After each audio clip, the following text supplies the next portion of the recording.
paralyzed by fear. I'm clutching you so tight, afraid to lose. I retreat more each night. Where is my voice? I've muted myself, and in my shyness, it's you I repel. I will find my way to express my voice. I must find my way to ignite my spark. Find my way to me so we can be we. Find my way. The fractures between us rise into view. I cling to the scraps of the care that falls through. Where is my strength? I've crumbled apart, hiding from the truth. I've shattered my heart, but I will find my way to regain my strength. I must find my way to restore my will. Find a way to me so we can be we. Find my way.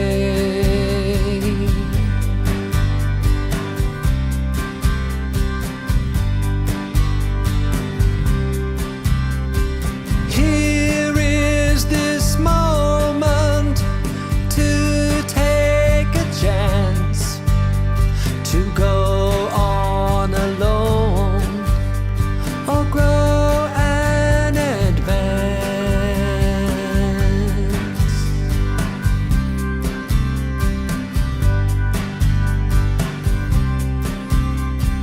I will find my way to express my voice. I must find my way to ignite my spark. Find my way to me so we can be we. Find my way. I will find my way to regain my strength. I must find my way to restore my will. Find my way to me so we can be we. Find my way.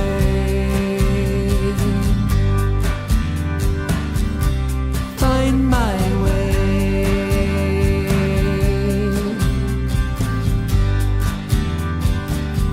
I'll find my way. Happy Sunday, everybody. Thank you for finding your way to my show, Sunday Live, 5 o'clock to 6 o'clock, and then some every week, Pacific time. We are an international show now, so I need to specify local time versus offset. You know, if you're looking for the offset, there is a bunch of web pages about it. I get this all the time, like, when is it happening in my time zone? I'm like, I gave you the Pacific time, you got to look it up. So, anyhow, I found my way to my wife's chair. This is pretty cozy. I now can lean back and relax. I literally have been doing all the episodes of the show on a stool for the last year, and I had a nice seat on order. It had a back massager, matched the colors of the studio, and it's on back order now. I should have ordered it in the first place. So Alex has gone downstairs, so I stole her chair. So now I get the comfy chair. That's my big news of the week. My other news of the week, though, is I saw snow rain.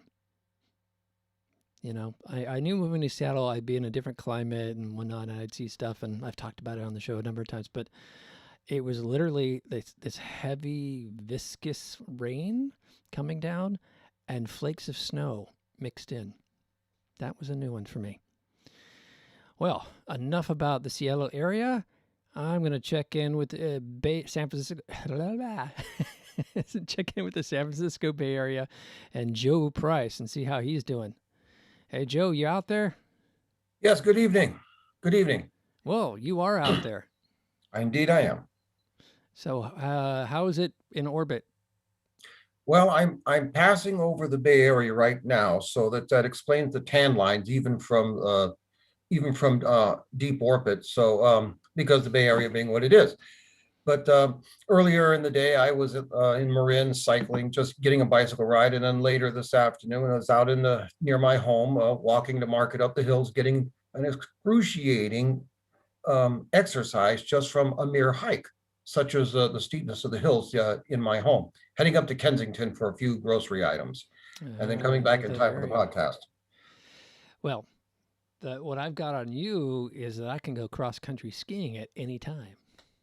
Except we tried Uh, a couple days ago, and the pass was closed, so we couldn't quite get to the site. And then it turns out because of COVID, they're regulating people, so you have to tell them a week in advance. And I'm thinking, with the dynamic weather patterns that is the Pacific Northwest, how do you plan to go do something a week in advance? This is not possible. So we're still trying to find our Pacific Northwest feet in in that department.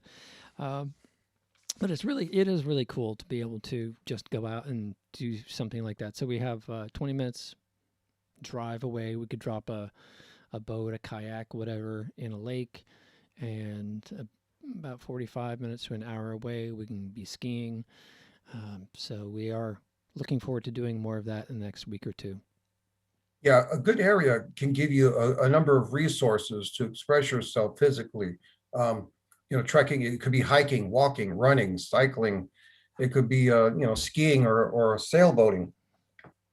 There's the local sailing club at the Berkeley Marina is going to be opening up this month, and I'm thinking of grabbing a few rides there. Yeah, I know there's one group. I got invited a couple times to where they'll go and tack together and teach you as a novice how to zigzag against the wind and all that stuff. Hmm. Yes, I love that. I used to do it a lot more than I do now, but I'd be eager to get back into it just because. Yeah, it's good to get out. It's a nice different headspace. The wine bar that I did hosted karaoke at in Marin, the owner had a boat, so we'd go out every now and then out in the bay, and it's just really nice to get on water and just be in a whole different headspace. The neighbor across the street, they just got an inflatable kayak. So, because I've been teasing Alex about me getting a kayak to take down to the lake, and then she's like, "Where are you going to put it? It'll take a lot of space up in the garage." And the neighbor's like, "No, no, inflatables." I'm like, "Really, inflatables? That seems scary to be out on a lake." But they're like, apparently, people they're thick enough now, and people will have dogs on them, and so gonna look into that next. Yeah, I guess from my motorcycle background, I'd be interested in the safety things. If I were to venture out in a kayak, I'd want to learn about things like self-rescue, things like that. The Eskimo rule, as an example, is I could write myself by myself if I had to, that kind of thing. That goes over to sailing. One of the big things they have at the Cal Sailing Club is how to self-rescue yourself should the boat capsize. They practice crashing the boat, aka capsize, so as to Mm. rescue yourself. Yeah, good to have all those skills because in the few moments you you have, if something was to go wrong, you don't want to be learning then. Indeed, indeed. Definitely. And I see Gene just joined me. Gene was one of the folks that I grew up with, and he had a boat and a camper and all that stuff. And my family, we'd all go camping together. So hello, Gene. We were just talking about some of the lakes and skiing around here in Seattle, and also on the San Francisco Bay. Hey, Tim, good to see you. Um, Great to have you on the show. Susan, Sharon, our regulars are here. And so, yeah. All right. I'm going to go ahead and invite our guest on this week. And our guest is Jeffrey August, or Jeff, or Jeffrey August Ego Trip, which is the name of his band. And without further ado, here is the man, Jeffrey August.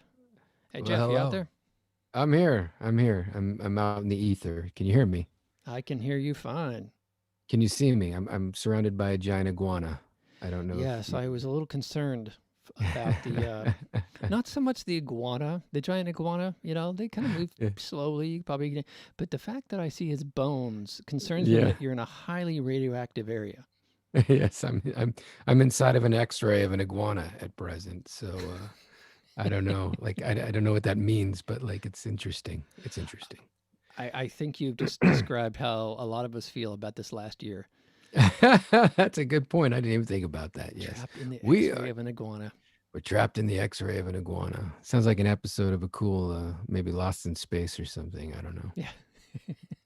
I'm in this iguana and I can't get out. I am the mind Danger. of the iguana talking to. Danger, Will Robinson. Yeah. Yeah. Like it. I don't know, man. This has been a long week. I think it Yeah. might have been this week. I finally broke. I finally, being in lockdown for 11 months, finally got to me. And? I was moody all the beginning of the week, and I'm like, what is going on with me? I'm like, oh, the world's in a pandemic, and I've been in lockdown for 11 months. That was me right after Christmas, like in January. I think I gained like 10 pounds in a week. Just was like, what the hell is going on all of a sudden? I feel Oh, like, yeah, the midriff oh, yeah. thing. The wife yes. has been poking at it. What's that? What's Yeah. I need to work on that. I'm like, well, I am working on it. The elephants are beautiful creatures, you know, they're large mammals. What's wrong with that? exactly. Well, I Right. go with the bear thing. Yeah, but fair enough. Either way, You either know. way. Either way, Do you like bears? it works. I love bears. I got it one tattooed on my forearm, actually. I'd show Nice. you, but it'll blend into the X-ray of the X-ray of the iguana. So you won't be able Cool. to tell anyway. Now you're in what you call the East Bay, but I don't call the Yes. East Bay. What do you 'Cause call I it? lived in the East Bay. And I'm like, the East Bay, you can see the bay. Yeah, Once you yeah, get yeah. past those mountains, Those how do you hills, still yeah. call it a bay? Well, I mean, if you're in the on the ridge in Pleasanton, you can look out and see the bay, but Okay. not from where I'm sitting. But I guess the reason I call it the bay is because it's still part of Alameda County. Oh, true. You know, and I don't think the bay really ends until you hit the Altamont Pass, honestly. But Alright. that's just me. In the South Bay Area, the Santa Clara County goes way up into Mount Hamilton or something like that. Oh yeah, oh, yeah. So there are these counties that touch the bay and then extend outwards. Yeah, Now, what is it? The 9 Bay Area counties, something yeah, like that. yes, because Napa and Sonoma. Sonoma, maybe they have like a little tongue that comes down and touches the bay for Yeah, a yeah. few feet. Or at least some like some of the swamp of the north part of the bay, right? It's the Yeah, swamplands. yeah. Yeah. Yeah. And we were talking about not only about the Bay Area, but you actually know the Seattle area as well. I do a little bit. Yeah, I've been up there. My uncle used to live in Issaquah. So we'd go up, hang down, drive across the floating bridge, hang out. Actually, I remember one time I went to a baseball game at the Kingdome, in fact. I've been since Safeco Field or whatever it's called now is there. But back in the day, we went to Kingdome and there was maybe it felt like 1,000 people at the game. And Mo Vaughn hit a home run. I remember it echoed. It was the strangest thing in the world. It sounded like I was inside of a high school gym and they were playing baseball with wooden bats. It was insane. But anyway, there's a lot of cool things in Seattle that I've experienced, but it's a beautiful place. I was saying to Joe earlier, I can, jump in the car and go skiing or go to the lake. And so access to water and Yeah. snow is like really easy, where in the San Francisco Bay Area, it is not. Snow's not as easy, right? It's not as Yeah, easy as the snow. You might have it there, but it'll be on someone's private land, or there's a fence, or yours. And it's not. Walk on down to the shore, put in your kayak. Yeah. True. Yeah. I don't know. I just like to look at the bay. Jack London Square in Oakland is a great place because there's not a lot of people there generally. Just go hang out there and just look at the water. It's nice. It's a beautiful place, and I love the East Bay, as folks who are fans of the show. And when I see East Bay, as I said, I've been to Oakland, Emeryville, Berkeley. Yeah. Really cool areas, really to hang out and just chill Yeah. out. Here, I was- you were talking about all these cool places, but the problem is this thing. Oh yeah, lockdown. Yeah. So I luckily started representing Balanced Breakfast for Seattle, and I told the founder, "Hey, I'm going to Seattle," and he's like, "Hey, it's the scene's died up there." I'm like, "Hey, I'll reboot it." So I landed and immediately started networking and um, connected with a couple people who had already started a music community, music industry, music social group. And so we combined the local chapter of Balanced Breakfast with Behind the Scene with, what is Danny's app called? I don't know. Anyhow, so I got like 4 months of getting to meet people, all the new initiatives to promote music and open up more venues or keep venues from closing was happening. Constantine, who's one of the politicians up here who, went to all the band stuff in the 90s and he's seen it die and he wanted to reboot it.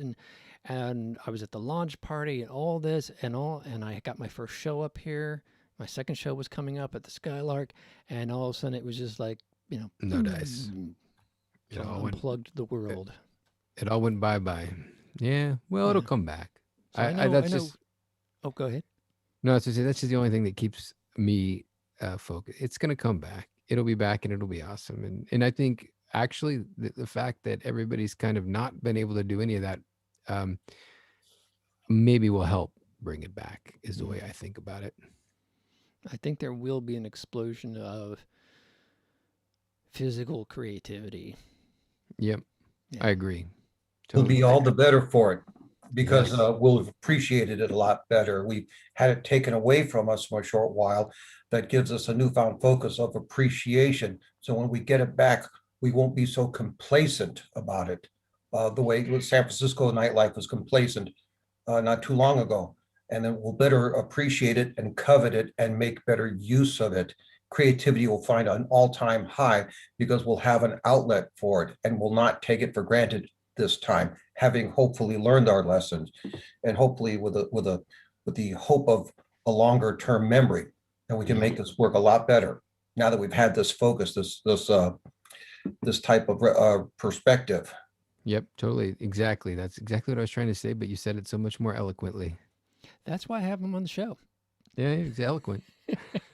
Joe, the eloquent one. Joe, the eloquent one. I'm the one who stumbles over my words, and I'm like, I need a sidekick, man. I need someone to help me. Nice. Who could I get? Eloquent I know Joe. the man. Here in Seattle, it is so much about live music that it was really, if I hadn't come in where I was providing free counseling, free consulting, and, helping put on events or whatnot, I think it would have taken, I would not have gotten in with anybody. I've learned it's a very Insular. cagey community. Like, who are you? What do you want from me? What do you have to Yeah. offer me? It's a different mindset than Bay Area, where I think everybody, even people who are professional, kind of come at it from as a hobbyist. Because so many folks are in the tech sector and do music. That's very common. And what I found here is the music scene and the tech scene don't really mix, and they're separate groups on two sides of a lake with a bridge. So it's a whole different dynamic, and I think, I could be wrong on this, that the COVID lockdown has forced everybody online. Everybody who said, "Oh, I'm not an online person. I've got my guitar. I've got my gigs lined up. I'm good." At some point, you have to get on a Zoom call.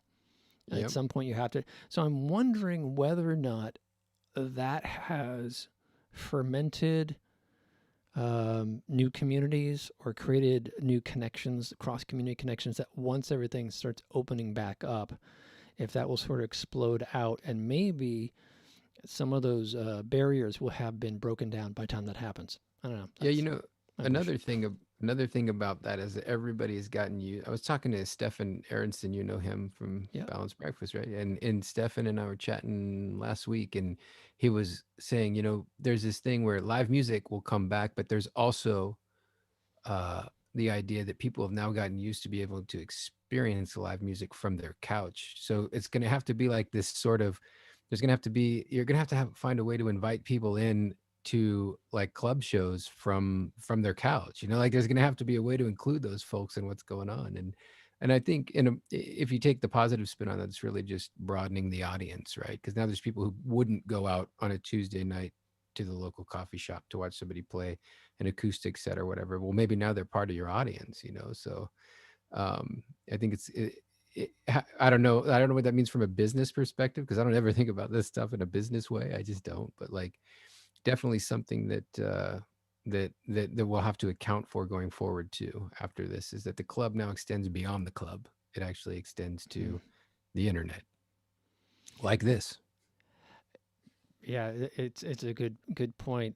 A friend of mine, I did the first show. I think that when the lockdown happened, I did my show on Wednesday, and then like that weekend, Stefan had put together a list of people to perform, and then a friend called me afterwards and said, "Hey, I liked what you did. You should do that every week," and kicked off the show. So this is definitely a complete result of the COVID lockdown, this show. And it's awesome. Constraints bring creativity. That's the way. Like there's nothing great about a pandemic, right? But like what you do and how you deal with that, and the things that come out of it. Maybe there are new things that are going to be good in the long run. And I think this is one of them. Like this kind of show, and I've seen a lot of people I know have just been on creative. Maybe it's anxiety fueled, like who knows? But like there's a lot of people that I've known for a long time that I haven't really seen a lot of new stuff from, and everybody's making something, and that's just amazing to me. It's a nice thing to see. So hopefully I just try to keep that positive spin on it. And at the end of this, when we're all done, everybody's vaccinated, whatever, at the end of all of this, and we can all be together again, there'll be a newfound, like Joe was saying earlier, there'll be a newfound appreciation for that. But there's also a whole bunch of new great stuff that people have just created and had no plan for what to do with it, but they just started putting it out. So who knows what this cool stuff is going to be that we're all going to start experiencing here this year, hopefully. Adversity is the mother of creation. Yeah. Or creativity. Yep. I agree with that. Speaking of how many stuff, Jeff, I want to play a music video for folks that can get a sense of your music, and then we'll be right back and talk more about your musical history. Awesome. And maybe how you're going to apply that in this bold new future we're heading towards. Awesome. This is The Righteous Life.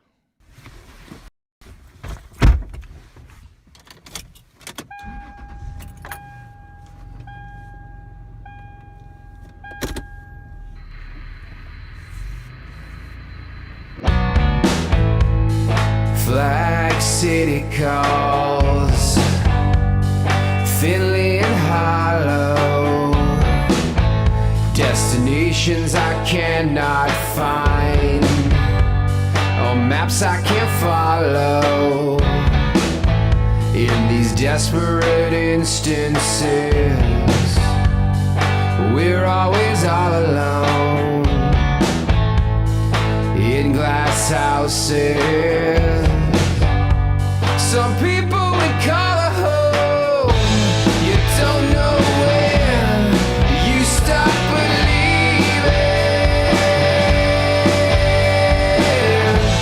You just know that you will be leaving.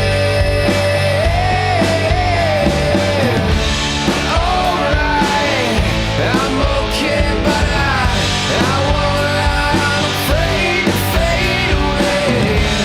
So long, good night, it's fast lane, this high life. The evening news just brings me down.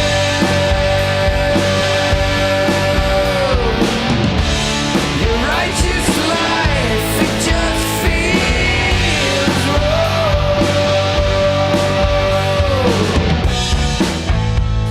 Santanella waves inside a smile, counting the blisters. There's one for each mile. In these manic moments, we're never left alone. It's these seasons in seconds to make you whole. You don't know why you stop believing.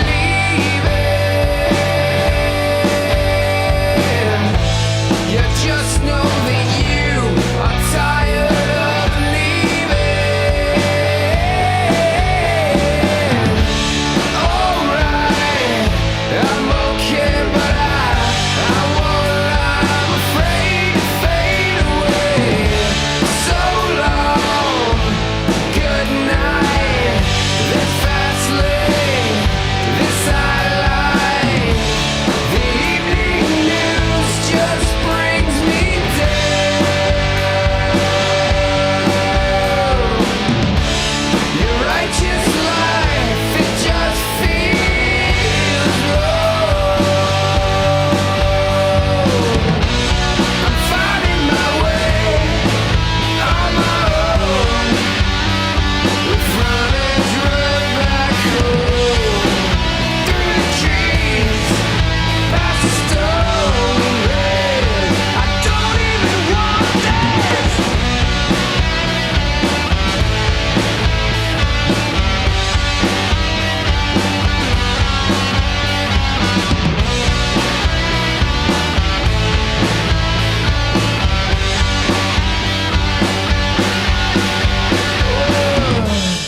Alright, I'm okay, but I won't lie. I'm afraid to fade away. So long, good night. This fast lane, this I like. The evening news just brings me down.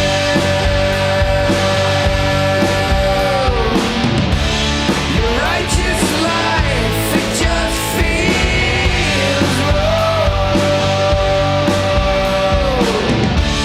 Alright, I'm okay, but I won't lie. I'm afraid to fade away.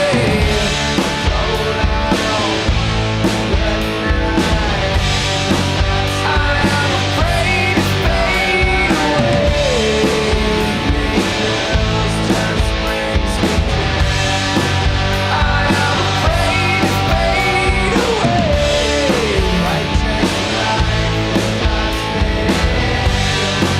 I am afraid to fade away.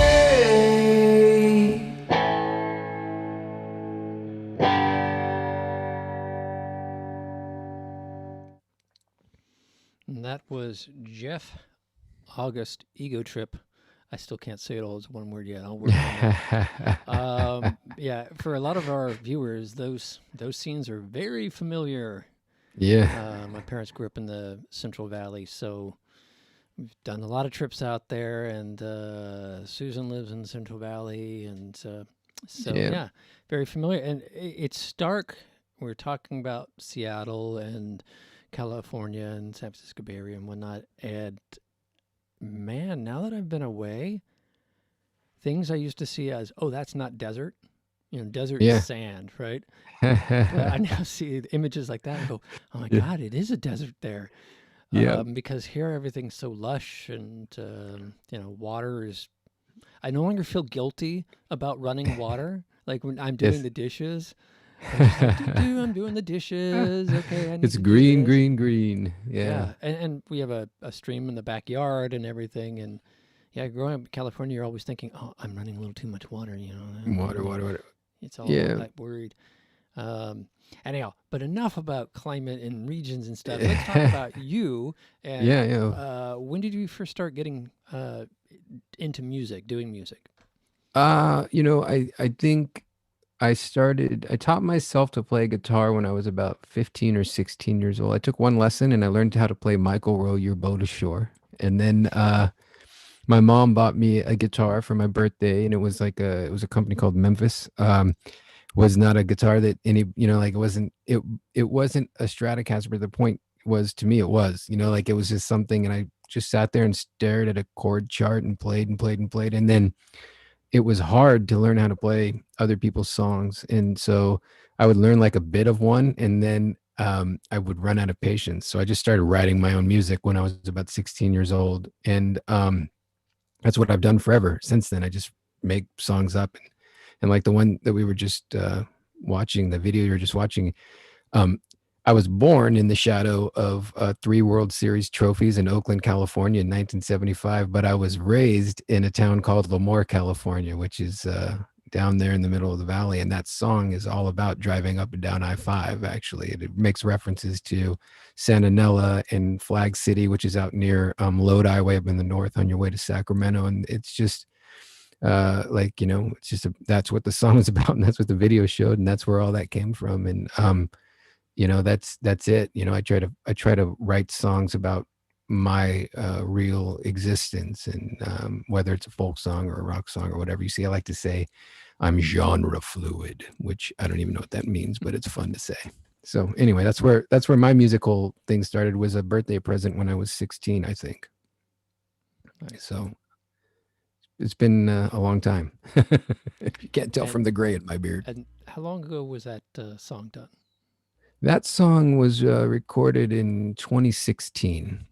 And that's I put out a record called Midlife, #Midlife, actually, with the hashtag in it. And the idea was it was all the rage at the time in the culture. And I thought, God, this is so ridiculous. So I just put a hashtag on the in the album name, #Midlife.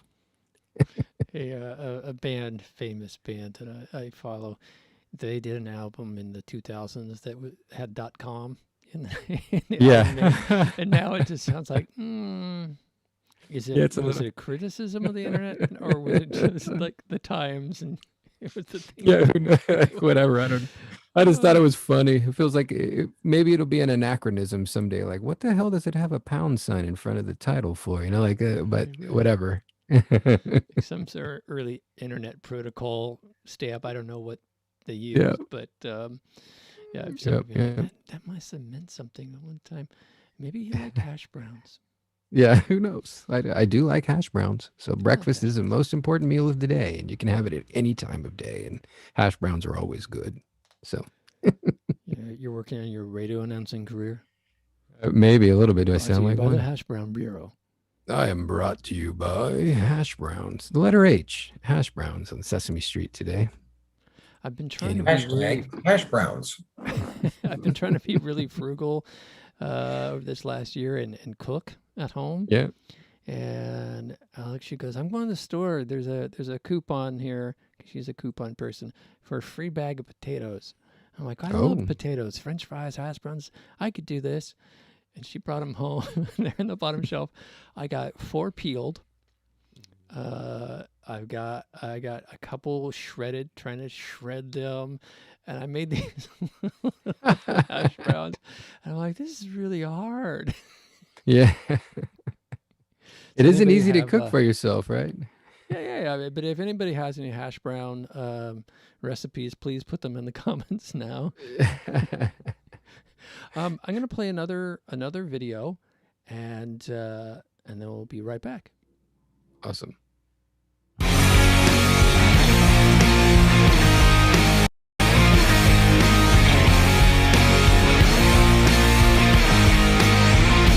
don't know where it came from.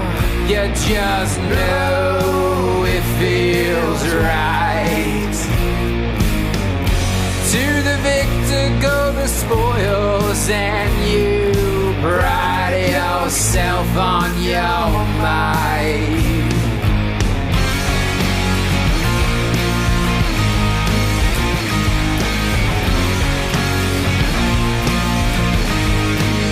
You don't know how we got there. You just know there's gold in them hills. And when you swing your pickaxe strong and true, the whole world gets a thrill. You swing free, gloriously, and the opens to your intention. You swing through, strong and true. Everyone pays you attention. But now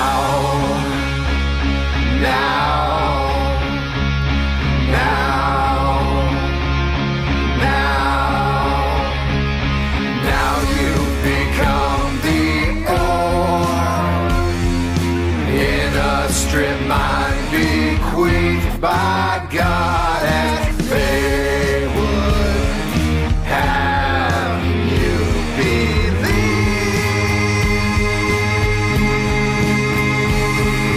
Now you can give no more. They've taken everything you ever thought you would ever need.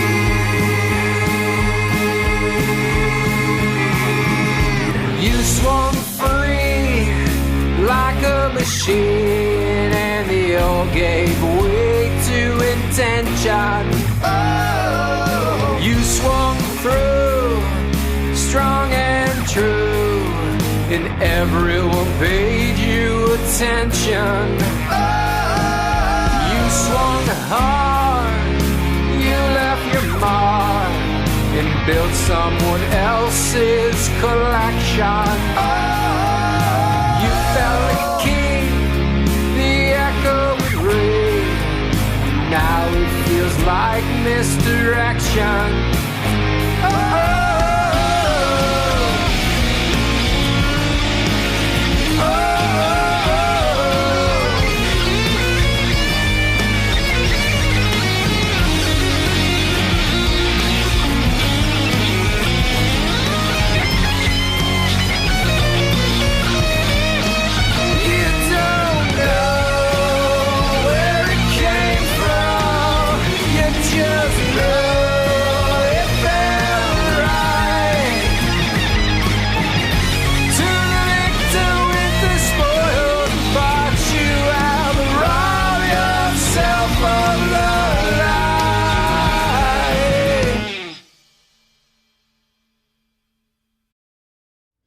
That was Your Might by Jeff August, Ego Trip. Got it. Yeah, nailed it. That was the first song I heard of yours, and I'm like, I got to have this guy on the show because I've described myself as 50% Portuguese and 50% Okie. And Yep. my mom grew up in Madeira, and her parents were Dust Bowl immigrants picking cotton out in the valley. And my dad's family had a dairy farm and almond orchard farm, so very, Central Valley, California culture there. And it's always struck me that this track had that sort of Woody Guthrie, Yeah. aspect to it in a pre-FDR way, Yep. right? Yep. So, yeah. And so I'd like to find out more about your background and how that feeds Sure. into your Sure. lyrics. So, well, first, like in particular so I think about songs in layers. Like I try to write a song that I think about what I want it to sound like sonically. I think about a concept, like a broad concept that it should fit into, and then also a specific story that it should tell. And in that specific song, what we're talking about is Your Might. I wanted to write a hard rock version of a Woody Guthrie song. That's exactly what I was shooting for. So when you said that, I was like smiling, going, "Oh, that's great." It actually landed with somebody. That song, like when we think about like in a larger concept, it's actually coming from, I'm from the Central Valley, like you're talking about, and I grew up Catholic. And so there's some religious inspiration in what that song is about as well. And that's the broader concept. And there's this guy, St. Thomas Aquinas. I'm not going to go on a whole religious rant or whatever, but he had this concept of the 4 substitutes for God. And to me, if you kind of pull back and just think about it in a secular way, it's really those those concepts are 4 substitutes of ego for esteem. And that's where this broad thing in this one, and what those things were, I wrote it down so I wouldn't forget. It's actually wealth, power, pleasure, and glory.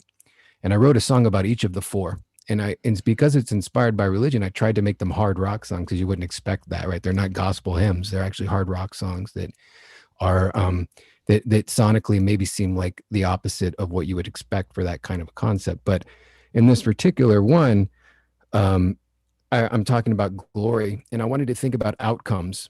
Like if somebody spent their whole life where their strength was the reason that people looked up to them, and that was what they built their esteem on, even though it wasn't really esteem. It's appealing to ego. That I was like, man, where's the time in history where this might have applied? And I was thinking about the Cold Wars way back in the early part of 1900s, and the unionization of the people in there, and how there was a fight between an actual war, like almost like a civil war that happened in Appalachia over this stuff. And I thought, well, what would happen if one of the, the best, the strongest guys swinging a pickaxe, like turned on everyone else? What would happen to him? And eventually it would turn on him, like, because he wouldn't be strong. He wouldn't be the strongest guy anymore at the end. And so that's the point. That's what the song is about this guy who was the best in the crew. And he decided that he was more important than the crew as a result of being the strongest. And eventually it turns on him. He's not the strongest one anymore. And the owners have no reason for him anymore, like they don't need him anymore. And he's just cast aside.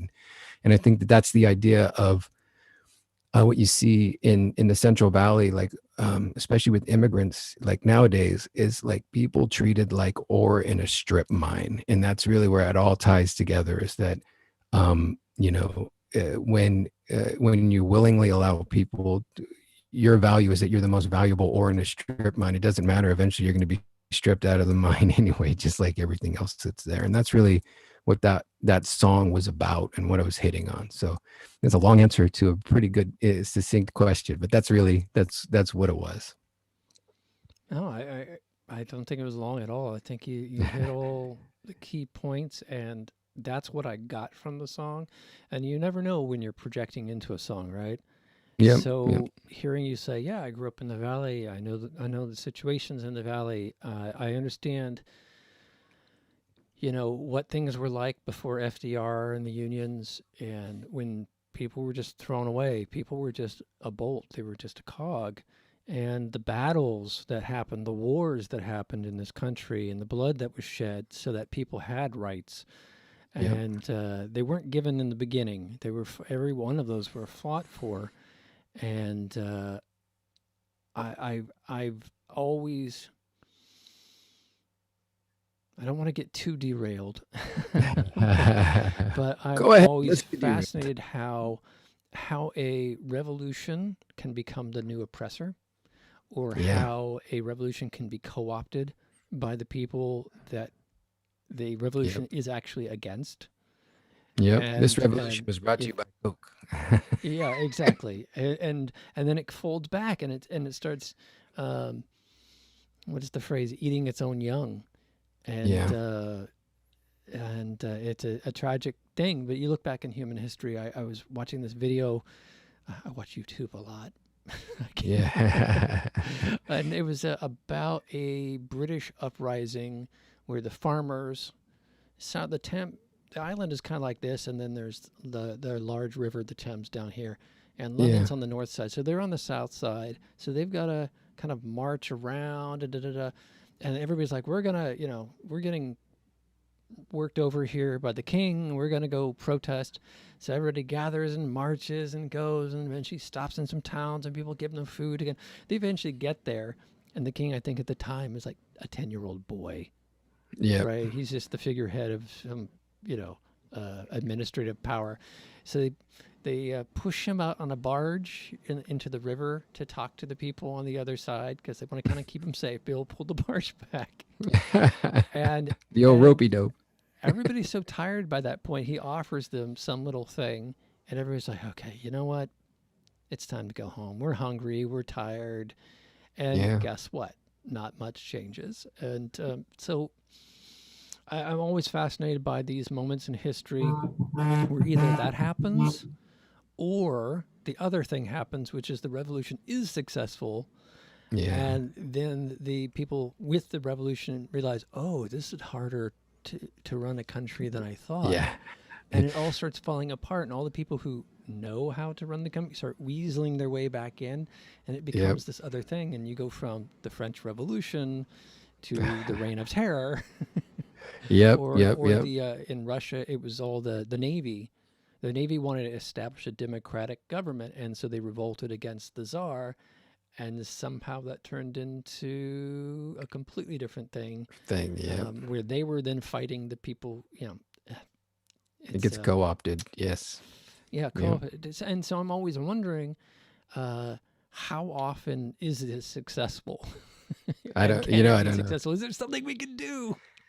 I don't know. I bet, actually it's uh, another, I researched quite a bit about revolution because there's another song that I wrote that in that same vein, it was actually for one of the four substitutes. And like, as I went through and looked at all the different revolutions and you go through them, and just in the recent past, I was struck as I was reading about the French Revolution to realize that when I went to Marseille, there was actually a statue of the king that they beheaded on a horse in front of it now, and it's like, wait, this is so weird. Like, you decided monarchy wasn't okay, and now we're going back and you have a golden statue of him in front of a golden palace. It's like, what the heck is going on here? But, you're right. It's a cycle that perpetuates itself. And I think I always tell people I don't understand ists or isms because I just understand people. And that's what I try to do, is like embrace other human beings. And that's the way that I try to approach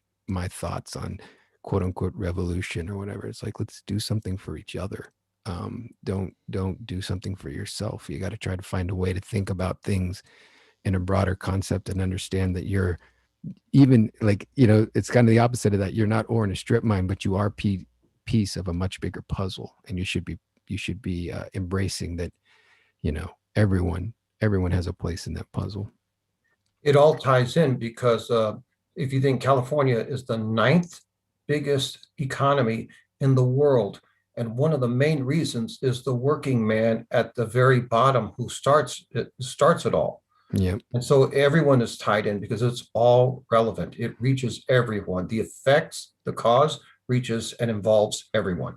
Yeah. And it's a big difference between, like, Caleb was talking about, like the Central Valley, which is not that far from here. I can drive down and see my mother in 2.5 hours. And then I'm up here in the Bay Area, and it's like it's like an opulent world in comparison. It's I don't know, it's something, but I've lived in both sides of it. And I don't know. I guess I don't have the answers. I'm not writing a manifesto, I'm here and I'm just trying to be part of everybody else's life and encourage them to live their best life, right? Whatever that happens to be. Well, the wisdom in asking the questions in the first place is half the battle and Yep. half the answer. I guess. I don't know. I pose a question and I don't ever get to an answer. So, like, really. I like that. I like that it's open ended. It prevents you for your music from being preachy, right? You're not Yeah. telling me this is what is. You're asking questions. You're drawing analogies and saying, think about it. I think it's very effective, that approach. Because I could see myself writing a song about the same thing. I'd be like, this is da da da da da da da. Yeah. I'd be talking about the thing, but you leave it Yeah. more open. And I really like that. Switching gears, speaking about Yep. being a part of everybody's lives and connectivity. By the way, for you revolutionary folks who are listening to this, don't despair. We will get to the next revolutionary song in the after party.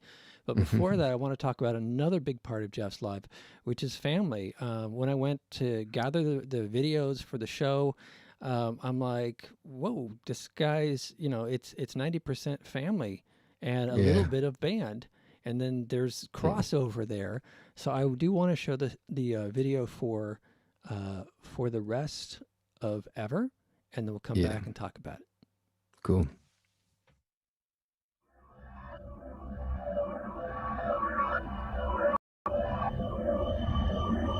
I've sent a request to the future.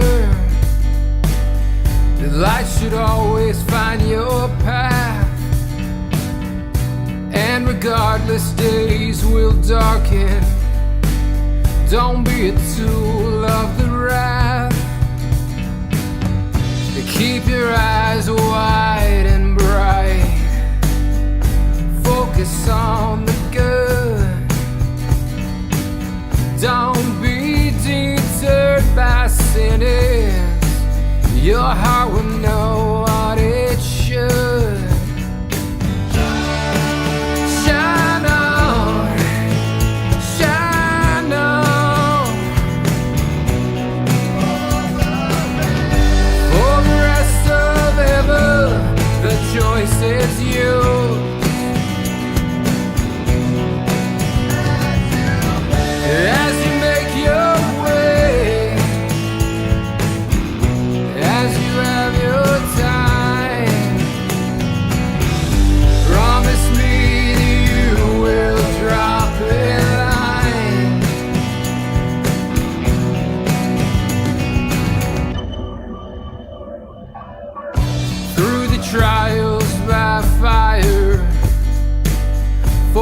focus on what you can't control.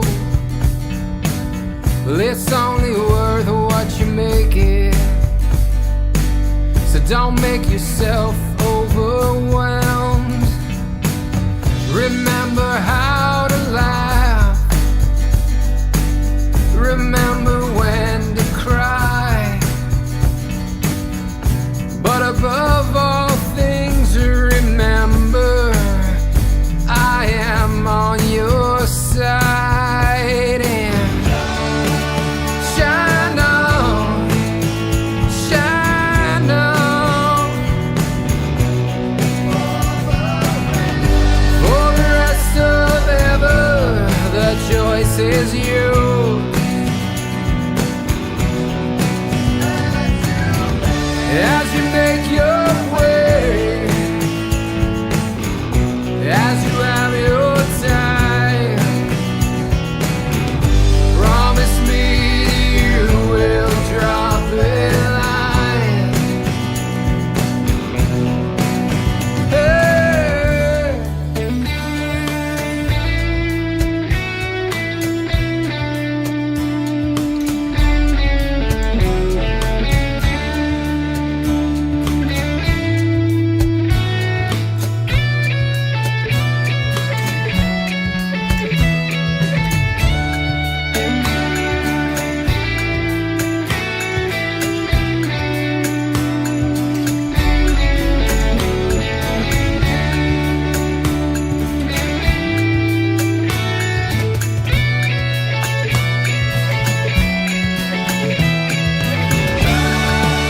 Shine on, shine on. For the rest of ever, this choice is yours. As you make your way, as you have your time, well, promise me you will drop a line. Will you promise me, yeah, promise me that you will drop a line? Oh, not yet. Promise me, will you promise me a line? Oh, hey, promise me that you will drop a line. Oh, promise me that you will drop a line.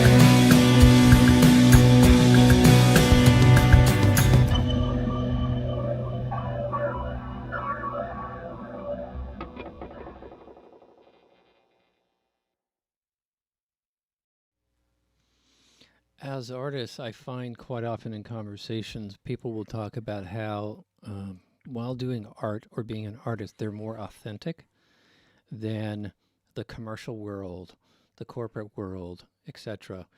And what really struck me about this video is you were the first person, like 50 episodes, that had a music video that rather than that was just, it was your life. Yeah. You were sharing with us images from your everyday life, not just your artist life. Yep. And Yep. that really stuck out to me. Yeah. So there's a couple of things about that song that I would like, that really like to note. And the first one is that when I was 4, my father passed away. And as a result, I grew up never knowing like what it was like to have a parent-child relationship with your father. And it still chokes me up when I think about this a little bit. So I'm sorry if I struggled through this, but It's okay, man. I wrote that song after my oldest daughter was born. And it was a letter to her because in the event something happened to me, I wanted her to know what I felt like about her, because the night she was born, so many of those things that were traumatic for me growing up were set right, because I knew in that moment, you grow up without your father, you think, well, would he be proud of me? Or are the things that I'm doing things that he would appreciate? And then you have a child and you go like, whoa, that was a stupid question to ask, because there's nothing that you'll ever do that will make me not love you. Now, also, because we're talking about bringing constraints and creativity, but also bad things result in great things. And my father, when he passed away, my mother was 25 years old and she had 3 kids, 5 years old and under. It was her high school sweetheart, and her sister and her brother, and my dad's 6 brothers. All of them stepped up one time or another. And I grew up with a large group of cousins that are like siblings. Sorry. And some of them show up in that because my girls have grown up with them like their siblings. And it's just a beautiful cycle that was born out of a pretty tragic circumstance. And so I feel like a fool right now because it started to choke me up, but No, it's no, like, no, not at all. I was like watching the video. I'm like, how should I approach this? Because this is going to be intense, and yep. and I have to let Jeff decide if he wants to talk about it or say next video. Yeah. So No. I greatly appreciate you sharing and being open, and just the Yep. fact that you did the video with those images. I kind of said, okay, no, we'll go there to see how Jeff feels about it, because he's already going there with the video Yeah. and being frank and real rather than putting on airs. Yeah. And frankly, that was a song that I wrote 21 years ago. And that is, my daughter's now 21 years old. And I wanted to make sure that when it was her birthday, that that was there. And that's why it's that brutally honest. Because it's like, hey, I wrote this for you. The like, when you were born, she was sitting in a little bouncy, and I was just trying to figure out, man, what would I tell her if I wasn't here? And that's what that song's about. So there it is. And she has shined on, and so has her two younger sisters. They've embraced this life that they have, and it's insane to watch them. And my cousins, all of them, it's just wow. What a beautiful life. That's all.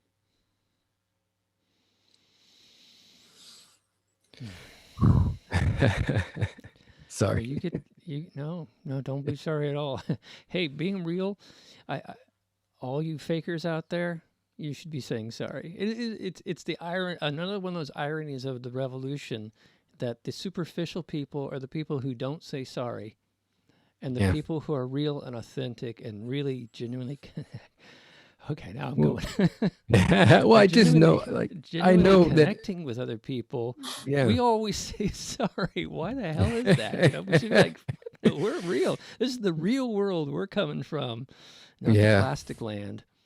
Right. And I can't be anything but who I am. And, so I don't try to be, but, that's a hard lesson that you and I are old enough to know now, right? Like when I was younger, I didn't get it, but I do now. It's like, I am who I am. And all of those people that I'm mentioning are core to who I am. And I like to pay homage to them. And I want to say something else real quick because I haven't said it yet. But that song and Your Might were both produced by a producer that we share named Tim Lee Hain, who was just an amazing, he made that thing sound so beautiful. And I also had my friend David Bird, who is a music teacher I think at Oakland Tech. He's at a high school in Oakland. He played the amazing guitar solo that you hear at the end of Your Might. So like a lot of this stuff is collabs with friends. Like I just get off on community, like being together. And having these guys work on stuff like that with me is also something that just means all the world to me. And so they deserve the credit as much as I do for these songs that you're hearing. So family and community are why we are here in the first place, and how we can pool our resources and look out for each other in this of all times. Yeah. And as for having a family as a basis for song and story, it's very resourceful and allegorical, because the best way to write a story is to be that story. Amen. I don't know what to say. That's the truth as I see it for sure. Well, thank you for being willing to share with us that and share yourself. No, gonna thank you take for a asking. brief break, and we're going to Yep. come back, and I hope you can stick around. We have something called the after party, and I'm here. We'll talk more. Awesome. All right. So, folks, your mystic moment of the week. Every week I do this thing called Mystic Moment where I ask the audience to do something in the coming week. Every artist that's every artist that's on the show is putting themselves out there to be here and present their work to you. There's a lot of anxiety that goes into making music, and especially when you're writing something that's deep. So I like to challenge the audience to take what they heard in this week's episode and apply it to their own life. So the theme I picked this week was Speak Up Nicely. There are injustices in the world. Speak up against them. There are needs for forms of revolution. That's okay, and that's a good and healthy thing. But I think just as importantly, do it nicely. Other human beings are not alien creatures. Other human beings are not enemies. They're other human beings. And they probably have the same kind of shit going on in their life that you do. And most people are good, in my experience. You find a snake, you avoid it, you send it on its way. So the point isn't to be yelling at the snakes or yelling at everybody because you think they're all snakes and that they're reptile people. Most people are primates just like you. So go about it nicely. So find an opportunity this week to reach out to someone who maybe you don't agree with, or you have an opportunity to just talk to and be present. And most of what you have is in common, not difference. That's your mystic moment for the week. And so thank you. If you have any questions for our guests and would like to ask, we do have a chat running here. And you can type in there and we'll check in the chat in the after party and get you answers.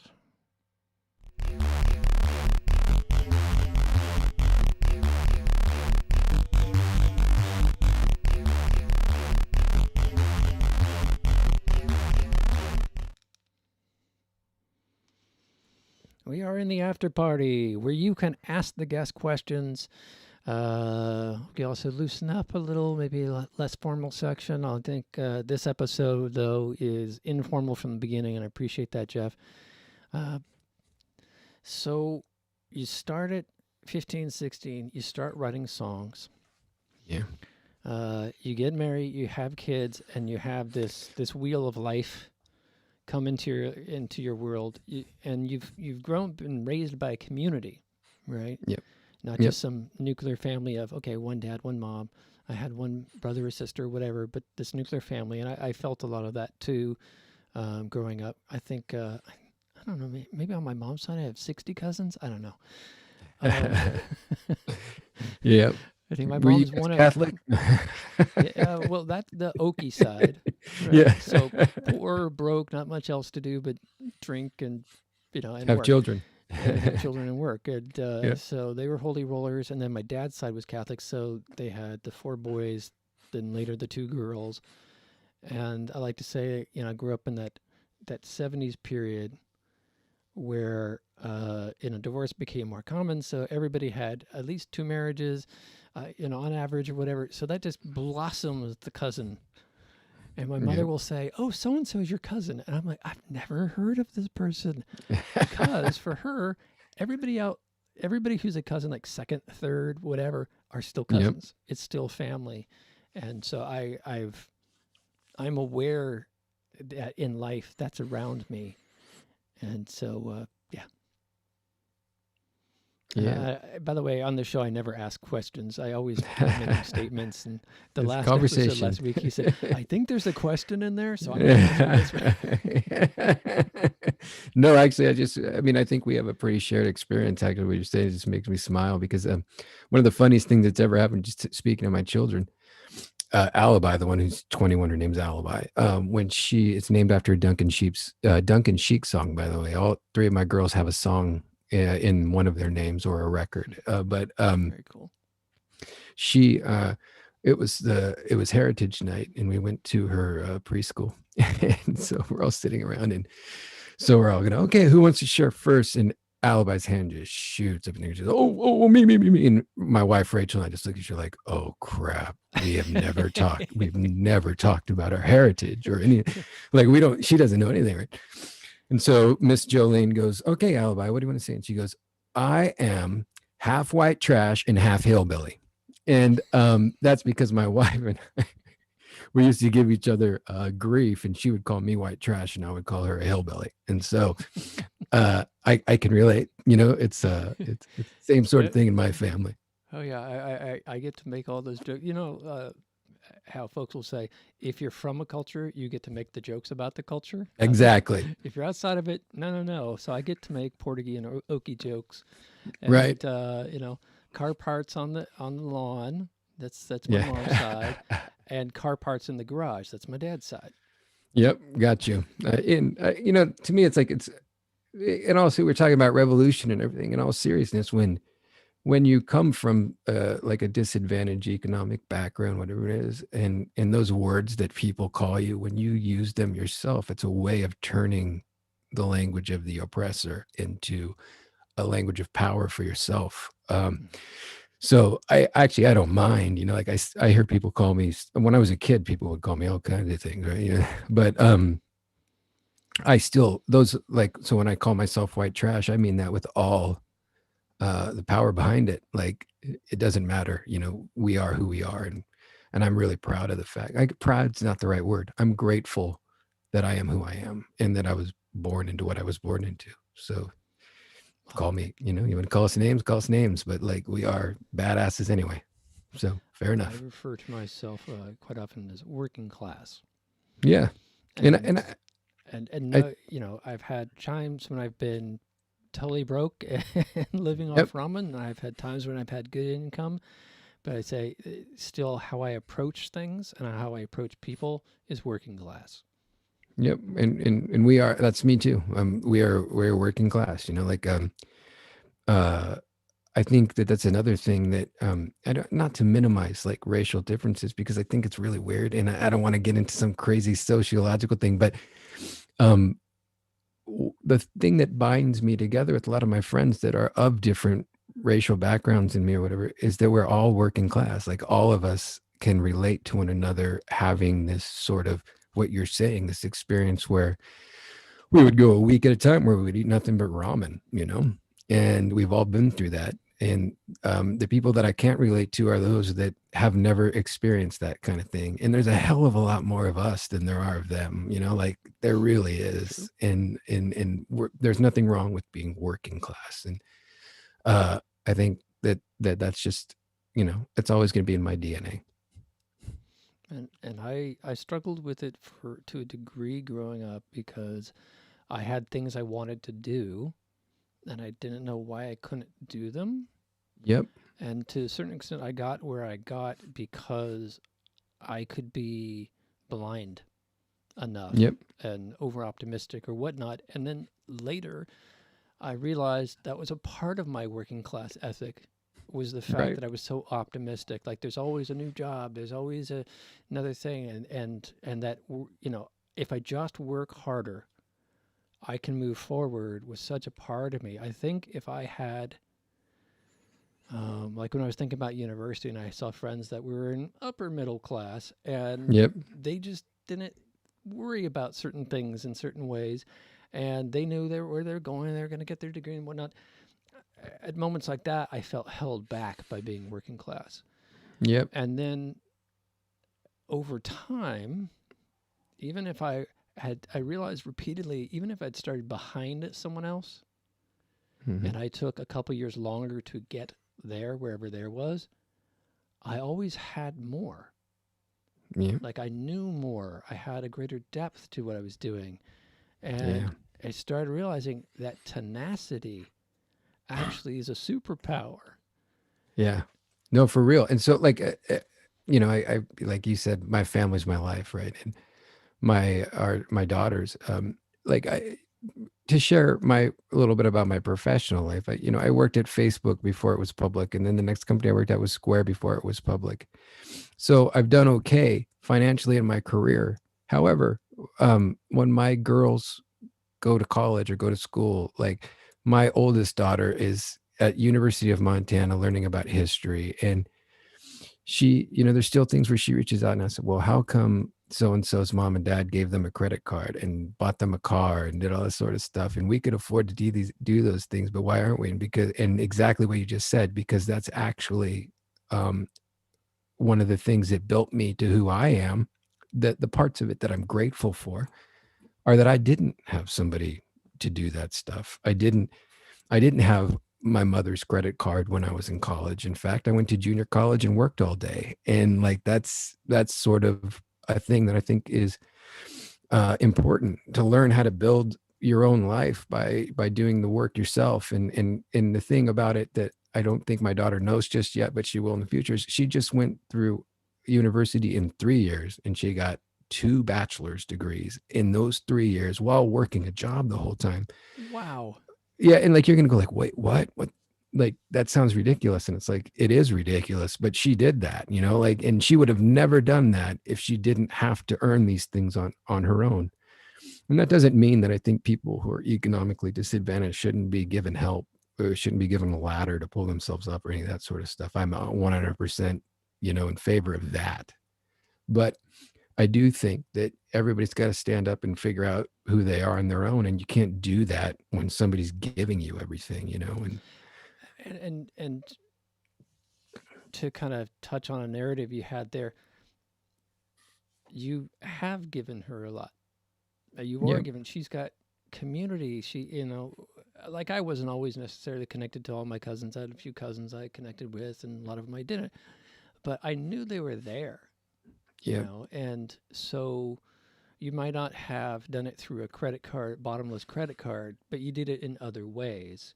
Yes. If she didn't have anybody around her and she was just doing this on her own, that'd be a different story. So I think to your point about Social Security, minimum wage, things like this, it's not pulling yourself own stuff up by your bootstraps is not a contradiction With to those evening things. the playing field. Nope. Agreed. And I think 100%. right now that's the narrative. It's one or the other. It's very binary. It's like, no, No. there's foundation. And with foundation, you can do amazing things. It's when you, as a parent, you're teaching skills. And if Yep. you teach someone that, if you don't teach someone how to generate capital and value in their life, because you've been spoon-feeding them sugar all their life, they're going to have rotten teeth. I mean, it's Yep. just, and they're not going to know how to feed themselves. And as a parent, I would see that as a disservice to your kid.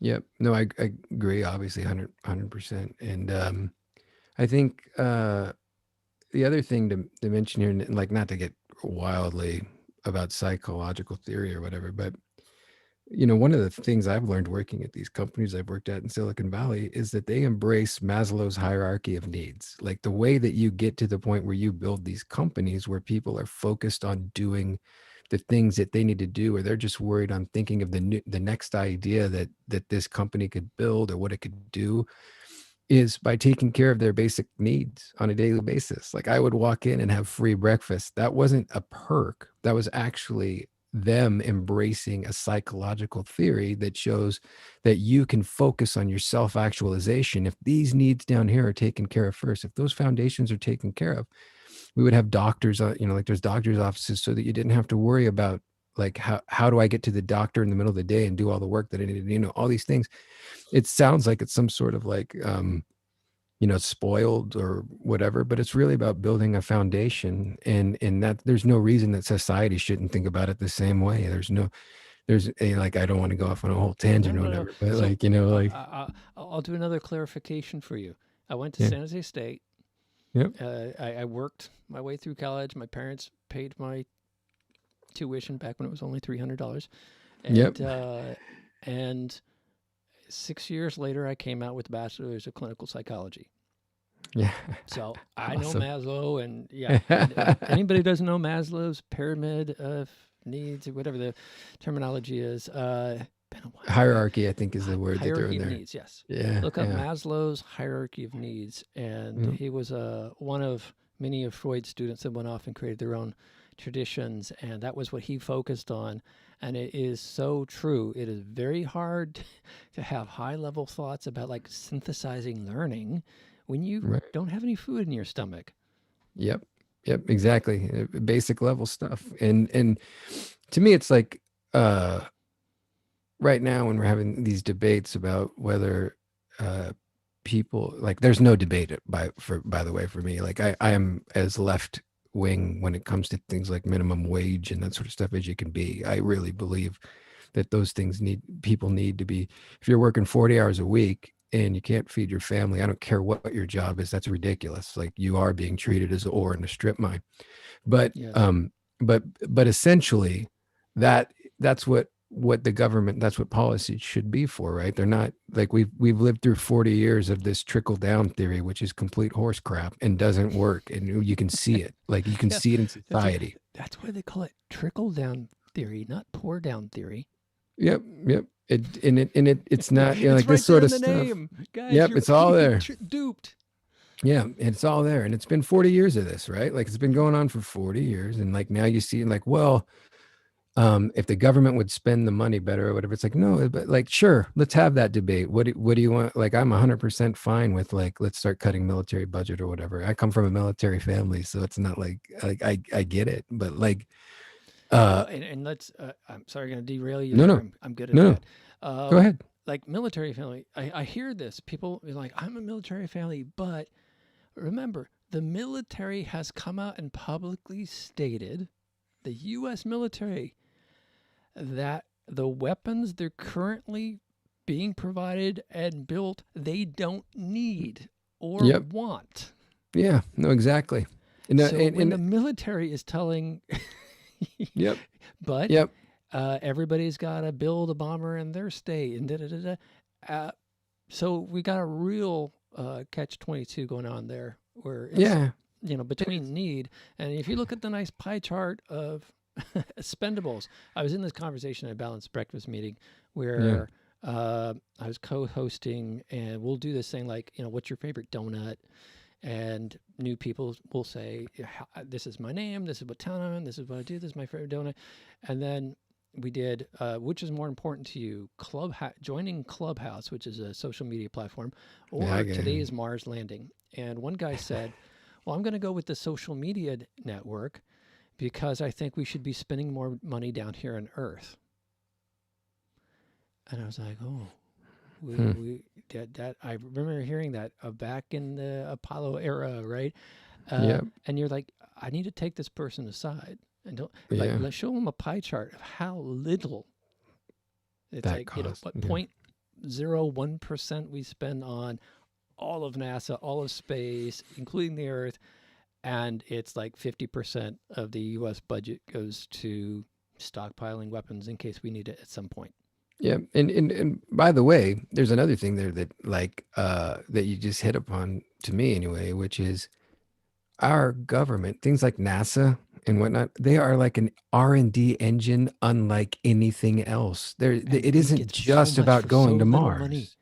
Yeah, it's a huge return on investment, and that's what the kind of stuff that I think the government should be doing. Let's be doing things that actually build industry of the future and that employ people, the globe over. And I guess I don't see that same, like that's not the point of space exploration isn't just to explore space. The point of space exploration is actually science that builds future industries. Like think about all the things that have come out of NASA, and people don't understand that they've all come out of NASA. Think about things like the internet comes out of government research. There hasn't been, I think the last time I looked this up, there has not been a new medicine that's come out. Like it's been 200 and something new medicine and or new types of medicine have come out that have all had public research. Think about just this vaccine that's going on right now. There was like, oh man, that's great that this is ripped right out there and Moderna came just out really clicked their fast. heels and this came Yeah. out. No, think about all the universities and all the grad students who volunteered their time.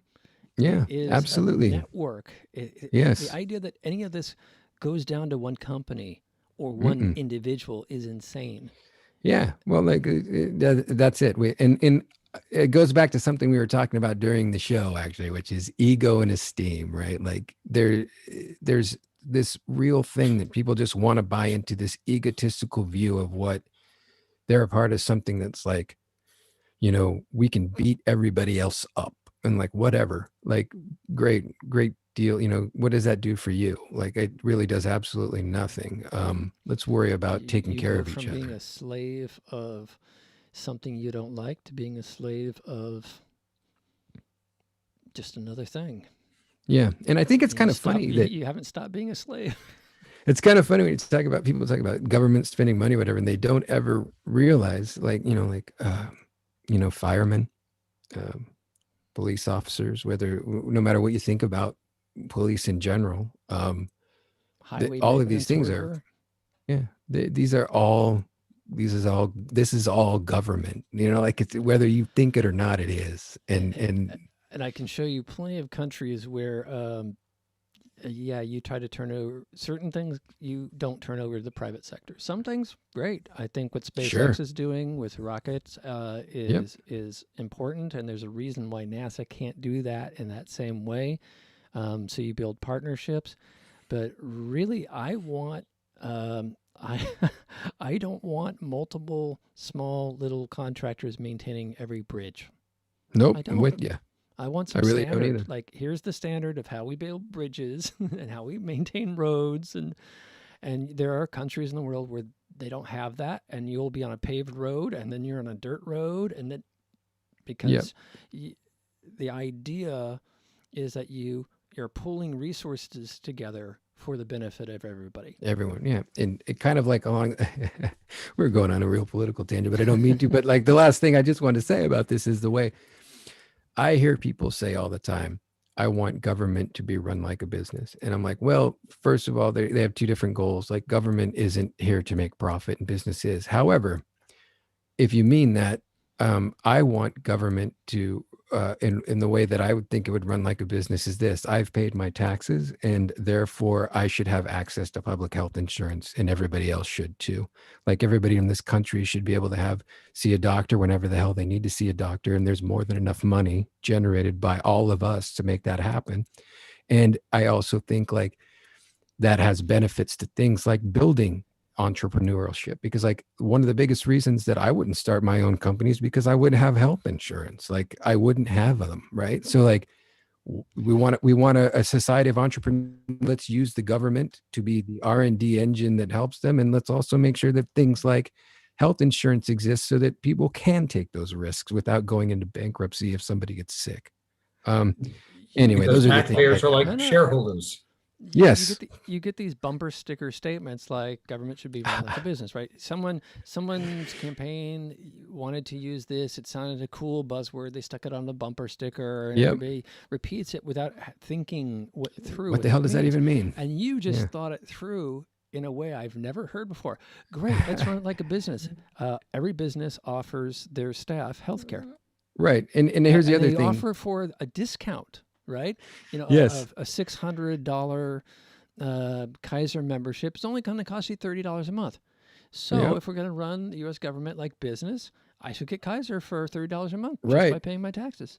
Exactly. I mean, you And follow these things logically to the that's how I feel about it, and it makes sense to me, and like it just is, it is what it is. We've What all paid. I love a lot of Americans never leave the United States, Yep. right? And so when you do, if you do, Mm-hmm. you are, this following statement stops making any sense. Where are we Yep. going to get the money to pay for it? Yep. And you're like, you have been so convinced that you are poor. Yes. You are 4% of the people in the world, and you consume 25% of all the resources. You are the richest nation in Yep. human history. And you Yep. wonder where we're going to find the money? Yep. Under a rock. We have it. I mean, We have It's there. You have it. It's all about how you're using it, how you choose to use it, and Right. really thinking things through. Mhm.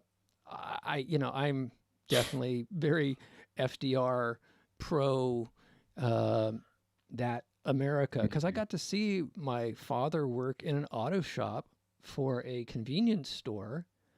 And yes, it was tight, and my mom did extra work on the side, and but we still had a camper. We went camping. We went snow skiing. We had a Yep. freaking speedboat in the garage.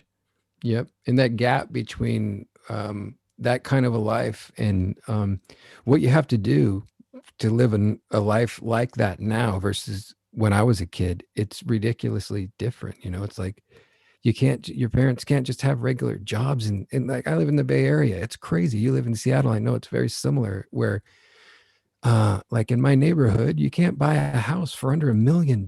I mean, that's ridiculous. You know, like that's just insane. And those economics are actually all underpinning and driven by the things that we're talking about. It is that 40 years of thinking that if you just give a whole bunch of money to really rich people, everybody else is taken care of as a result. And it just doesn't work that way. Now, one other thing real quick that I just want to say, I'm sorry, Okay, is and then I will play the next video. So cool. Let me just finish this one thought real quick. Is like, I am not a partisan political person. I'm not a Democrat or Republican. I'm registered as declined to state. But I do think that people, when we talk about running the government as a business, now think about this. If you were running a business, would you put people in charge of it who say that business can do no good? So next time you think and you hear somebody who goes on and their whole campaign promises, government doesn't need to exist. Just think about that. If you ran a Circle K, would you put a manager in charge of that who said that the Circle K can do no service for anybody? So just think that through.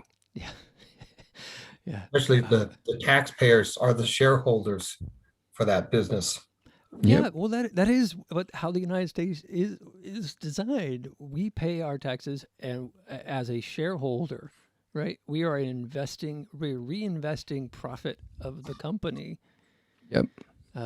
Yeah. Anyway, All right, so we'll vote for Caleb. The next video is Pitchfork Party at the Gated Community, which I think is spot on for what we've been talking about.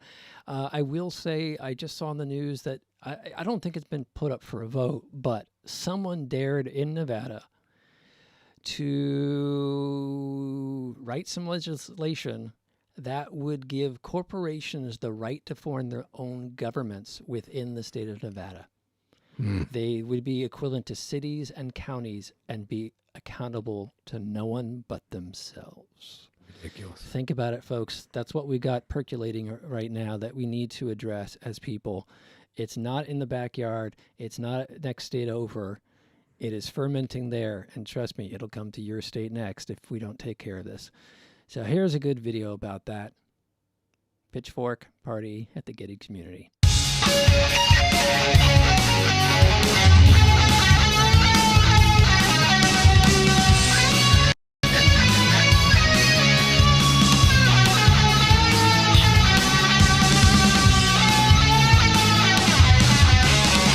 Sausage link houses and matching corduroy. Listed soaps allowed and a guard to enforce. Show them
That was Pitchfork Party at the Gated Community by Jeff August Ego Trip. Jeff Correct. August Ego Trip. Wonderful conversation. I'm so glad to get to meet you. Yep. You mentioned Tim, and I saw Tim's credits come up there a couple times, and Tim has been working with me the last 2.5 years, helping me find myself at a deeper level with my music. And He's great. frankly, I couldn't have done the last 2.5 years without him and the music that has come out. So this is the Tim Grateful Party moment of the show. I should make a whole segment. Yeah, Tim's awesome. How we're grateful for Tim this week, because I'm serious. I know he's probably like over there going, "Oh God, Shut but, up. Yeah. just an amazing individual." And I'm glad to know him, and I'm glad now to know you. For folks who are just been watching, Jeff and I did not meet before this episode. It was like just text on the internet, Yeah. and then And now I know. now And we're we know each brothers for other. life. And, so Yeah. very super cool. Joe, Yes, you're out there. yes. I would say you too, man. You too. I mean, we met more years ago than I'd like to say on a public show. And you've just always been there. And whether we were interacting often or infrequently, you've always opened doors. I don't know, Jeff, you know about the Renaissance Fair that I think was the Northern Fair the first Renaissance Fair? Yes, it was the first. It was the first. Okay. The 'cause original. hippies, of course, it had to be the spot where the first was. And, I was going to college. I was paying my way. I couldn't spend the summer, coming to classes and to be in the fair. And it wasn't like Fantasy Fair that you show up and you wear a feather in your hat. This was like people had to work for like 3 months to be allowed to act there. And Joe and Deirdre would would let me come up there every now and then, and they would let me through the gate and hide me in their community so that I could participate. It's that sort of thing over a lifetime that makes a huge difference. And so thank you to you, Joe. And then my last little tangent is, Jeff, in the video for your daughter, Yeah. I noticed in one of the images you were holding a sonic screwdriver. I was. So we So, have a actually- connection right here with Joe, you, and me as well. Yeah, so if you in that picture, actually, this is another thing about my family that's ridiculous. In that picture, if you I'll send it to you, but actually one of my daughters was dressed as Rose Tyler, one was dressed as Amy Pond, and the other was dressed as Clara Oswald. And I think it was the 11th or 12th Doctor, remember whatever one Matt Smith was. I forgot which one he was, but I think the numbers are all messed up at this point. yeah, I don't, what I This is went geek out time to of the show. Yeah. I was on a business trip to London, and all my girls wanted me to bring back for them was sonic screwdrivers from an actual Doctor Who store. So we are nerds. Nice. In fact, I also have a full Luke Skywalker costume, and you name it. We've done, and my family's had even Nacho Libre dress up nights. We just, if there's a reason to dress up, we do it. We do it. So Very cool. So Yep. Joe and I met at Baycon, which I don't know if it's still going or what the deal is, but it was the biggest, most diverse science fiction and fantasy convention in the San Francisco Bay Area, and happened in San Jose at the Red Lion Inn, where 15-year-olds were allowed to run around and rent rooms and phasers on stun. It was crazy times it was looking an back. all ages pajama party at Baycon. Yeah. The dance party, the conventions, the I acting, think and then You, I was you just like- hit on something. Yeah. You just hit on something. You said diverse, and diverse was that's what made Baycon work so well. And diversity is a theme here because it's the overcrossing, the overlap between fair people, convention people, nightclub people, musicians, nightclub goers, even when the swing emergence came, the swing dancers, and goth clubs, the weekly goth clubs, and the one thread that holds us all together are people are restless and driven and inspired, and they find that, and they're inspired by one another, and it's sort of a blood that feeds back and forth. That inspiration, that obsession, that drive, it's that wonderful OCD that keeps people, it gets them out of their chairs and it drives them. And it's a challenge at the same time, but it's a challenge that we all welcome, because it's the defibrillators on our chest that gets us up and running. And we covet that, we crave it, and we feed off of each other, and in turn feed one another. And that diversity, that crossover, is what you'll find everywhere, because that is those are the two main themes, is that the diversity, and that diversity is born of the creative drive. Even especially with science fiction, Yeah. and so that's no accident, but it's a wonderful, if it's an accident, it's the most wonderful accident I can ever think of. Sci-fi fantasy is what it's all about, my man. I totally agree. And actually, I would like to just kind of say diversity is a strength.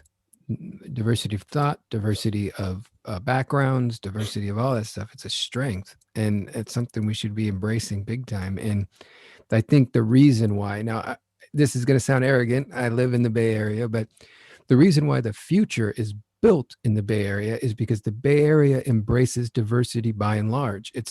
We're not worried about where you're from. We're worried about where you're going, and we want to go there with you. And, that's everywhere that I've worked in this crazy tech economy. It's all about a bunch of people who are not the same coming together to figure out something, a path forward in an industry. And it's pretty awesome. And I think that's why I like to say it this way: there's only one Broadway, and there's only one Bay Area, and there's a reason for that. And it's because, the people who embrace the possibility and look beyond, sexual orientation, racial background, whatever, like, we're here, and we aren't going away, and we have built the future that you live in. So have fun, enjoy it. We've built a better future for you. Anyway, join us, be an automaton. Absolutely.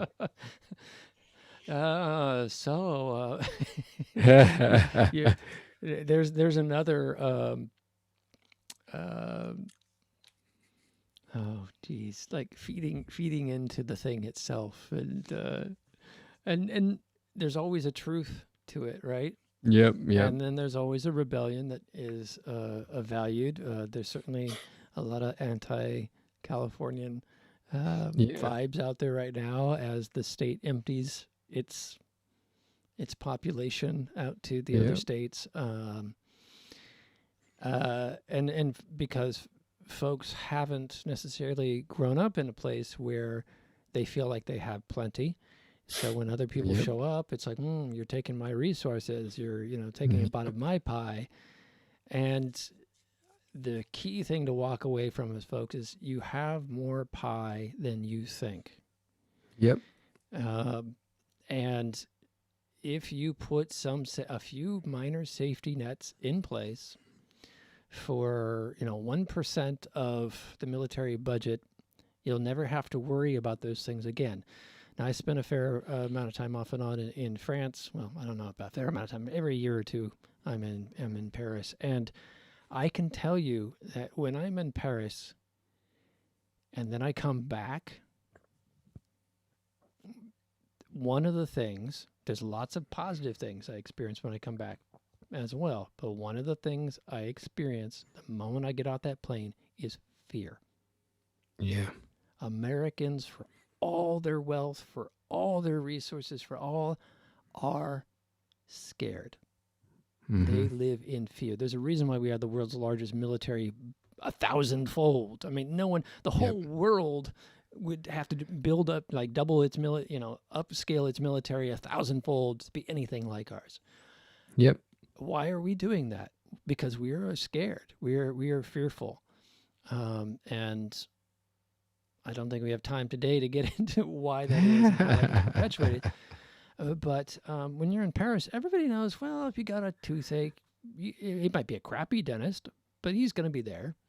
Yeah, I'm not you're gonna saying see one. that I think entrepreneurship can really drive quality. I think when you have too big of bureaucracies that get calcified and then innovation gets stifled, I completely agree with that. And there's this balance point. And I'll tell you a quick story. Last time I was in Paris, I'm there with the state-sponsored bicycles, the Velos, and you put them in a little locking mechanism, and you like put in your code number, and you pay and you get your code number, and you put the number in the bike, and it unlocks it, and then you can ride it for 30 minutes, and then you find another one of these stations, and you put in the bike, and then you check out another bike, and you keep going, and you go, wow, okay, I can see the thinking behind this. Make sure a bike is always available, that people aren't hogging them. But it means that every 30 minutes, you're thinking more about finding the next stall than whatever you were doing, right? And you've got this code system, and now I'm reading this piece of paper. Now I have glasses, so I'm looking at the glasses and put the code in to unlock the bike. And I've been doing this. It was kind of fun to go from like one bike station to another. It was like a relay race across Paris. Can I get to the Eiffel Tower from Bastille? And how many bikes will it take, right? It was fun at first. And then I put it in the stall and it locked. And then I tried to unlock it and it didn't unlock. I'm like, oh, it's not working. And there were no other bikes there. What do I do now? I'm halfway across Paris. And I look over to the left and there's a jump bike. There are these bright orange, pinky, Seattle or San Francisco Bay Area born innovators, free market. And it's just sitting there. It's not locked up. It's not attached to anything. There's no code. Nope. You walk up to it. Okay, I did have to do a VPN to make me think I was in the US to get the app or whatever. But I got through that. Once you get the app, you can hit the app, you put in a credit card one time, and then you just point it at the bike and the thing just unlocks and you go and it's just like a taxi. It's charging you by however minute, whatever. Yep. And it wasn't any more expensive. And the Velo wasn't electric powered, so you're really working it. And there's some hills in Paris. I get on this thing. It cruises beautifully. The design is beautiful. Yep. I can take it back to where I'm staying and lock it up on that street. And if no one else uses that bike, it will be there for me in the morning. If someone else does, great. Go another block. And I was like, that really shows the best part of the French system and the best part of the American system. Like side by side. The pros and cons right there in bicycles. That's what we call it. An interesting juxtaposition. Yeah, because I certainly went where there were jumps that were broken down and didn't unlock. There were times there was no jump around. So again, the Velo was always there, but had this limitation. So you see how people are thinking through things. Mm-hmm. And the beauty was someone in Paris allowed both to be in the same city. Yep. And that's a benefit across the board. That's diversity. Yep, agreed. Totally. I mean, that's exactly right. I don't know what else to say. Joe? France believes in the free economy and free enterprise a little more than the conglomerate corporate mentality of the US. We used to believe in free enterprise. We still preach it. We just don't practice it. Yeah. France still practices it. Yeah. And it's funny, it's interesting because I work at a bicycle shop and we do a lot of e-bikes. And we're doing a very brisk business. It's a little askew from the subject of bike rentals, but we are doing very well in the pandemic. Bicycle shops and bike shops are considered an essential business because when the pandemic struck, mass transit shut down to like 10% of its original capacity. Entire schedules and bus lines went away, and with people not going to work unless they work at home, then the streets cleared up, the sky cleared up. All you had were bicycles, and bicycles hit many nails on the head at the same time. Essential exercise, essential trips to drugstores, liquor stores, supermarkets. and essential transportation. So you didn't want to ride in a petri dish known as a BART train. And so with that, even though bicycle manufacturing was disrupted by the pandemic, sales went to the roof, and we have been busy. I wear running shoes to work because we have been running, literally building, running. I Yeah. eat breakfast and lunch at my workbench as a result. And it's not complaint. It's No, it's I get it. busy. And people thank us for being open. Bicycle shops such as ours, have done rather well. The only shortcoming is keeping up with the demand for bikes for older kids and smaller, younger adults. The 24-inch wheel size, 26-inch wheel size is at a premium and a shortcoming. And those are the sizes that everybody wants, because the everyman person wants to get bicycling. It's not just the expensive family with the e-bike.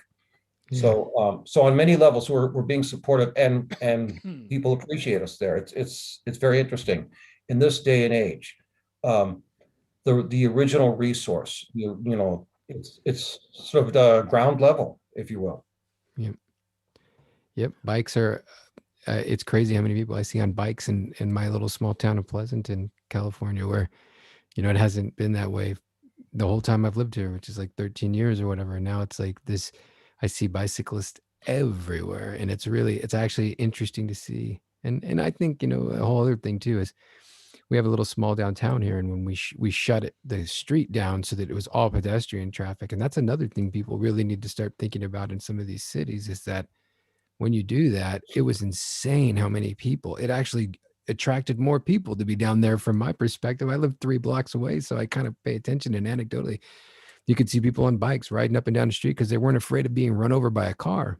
And it has to be a good, I think I read a study at the time that was economically, when you shut down a street like that, you have the shopping trips that people make are lower dollar amounts, but they make more shopping trips. And as a result, you actually see an economic improvement by people being more pedestrian and bike friendly. Yes, So anyway, more frequent shops, exactly. Yep. Not much money per visit, but more frequent visits, and that's what because the visits become casual, and you can do it on the fly. Yep. So more frequent visits, that's where you get the revenue, not that's the same. You money read the per same visit. study. I read it too. Absolutely. Yeah. And they had and Listen to us, Berkeley 3 and San pencil Francisco necks. had city streets. They had city streets where on Sundays they would shut off main boulevards, and Yep. different boulevards, different parts of the city in San Francisco and in Berkeley.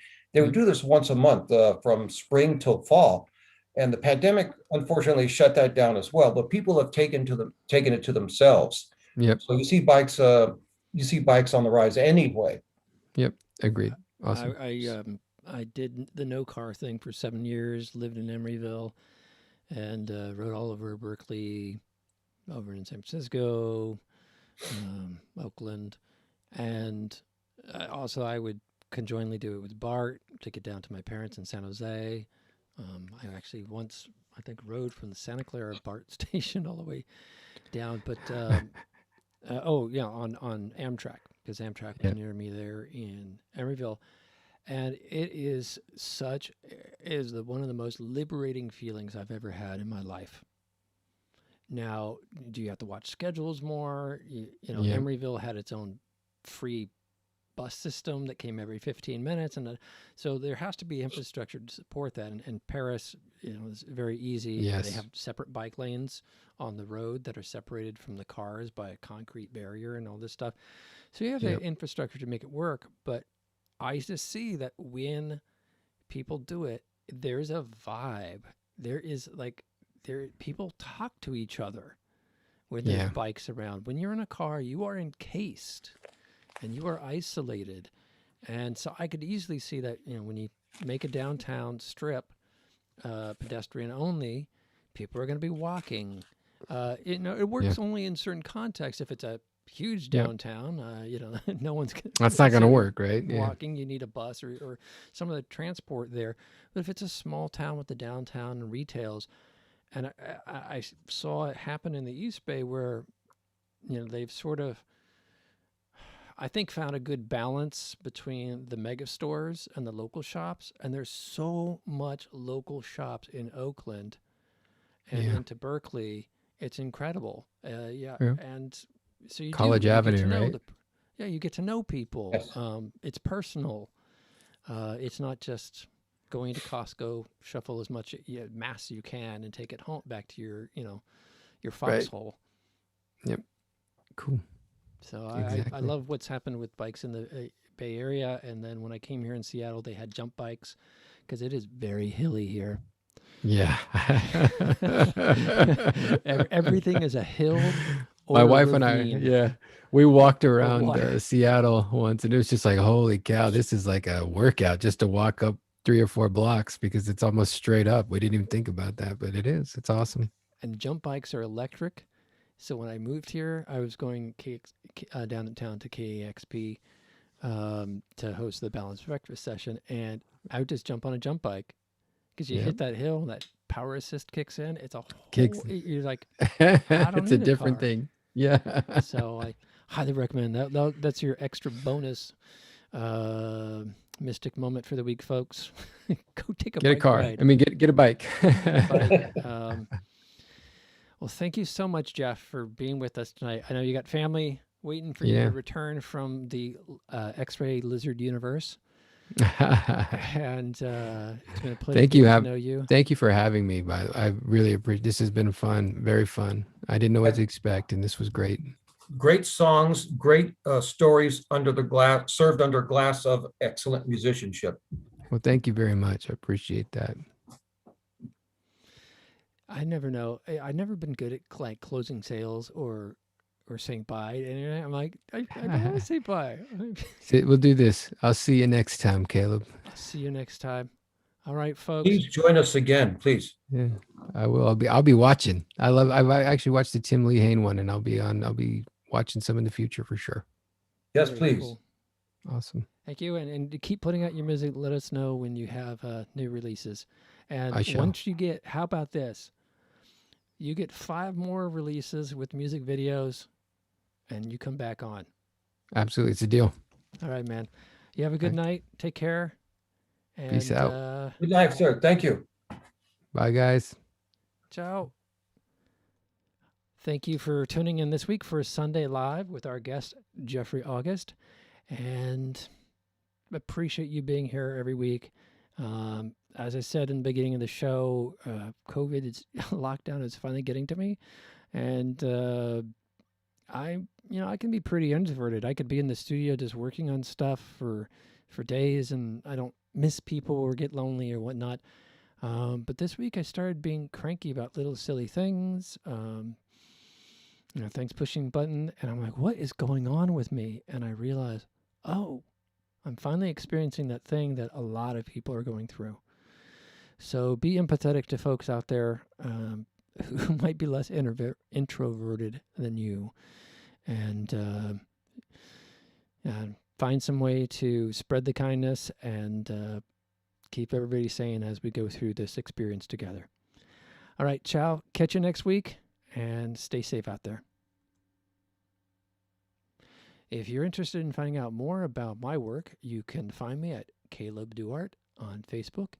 Also, my 3 band projects, caleb.bandcamp.com, audioterrorist.bandcamp.com, and queerblue.bandcamp.com.